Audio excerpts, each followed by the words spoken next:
run. We got an email that just came in, Sam, tied to a comment you had made a little bit earlier, so maybe we can get further thoughts on that.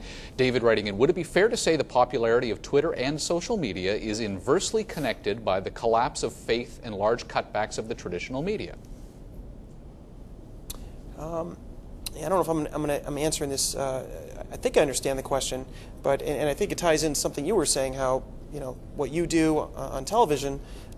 There's one component I think that will never go away, and that's do you get the breaking news through the BlackBerry, or do you get it by listening to you? I think there's so much more of a connection by seeing that face that people are comfortable with. People want to be around people. They want to see people. They want to talk to people. Social networking is not about the people?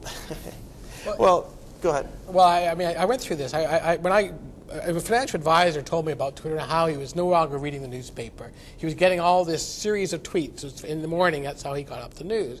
So one day the post didn't get delivered to our door at home, and so I tried it. I'd had New York Times and the Globe and everything else coming in on Twitter. But what I found was I couldn't get up to speed as quickly. It wasn't the same as having the newspaper, where you have an editorial voice organizing material, and on the front page it's the top story of the day, etc. So what I switched to, in the absence of our newspaper, was the online version of the paper, and that was when I appreciated that even though we've talked about all the benefits of social media, I also saw the need for organized information, because there's some guy on Twitter who follows 70,000 people and has 70,000 followers, and he admitted he can't possibly keep it up. He said the stuff's coming in like a torrent of information. He admitted he could not follow it all, and that would be it's the antithesis of one newspaper who's organized the material in a way that you can actually see it and absorb it in a half an hour or 45 minutes over the breakfast table.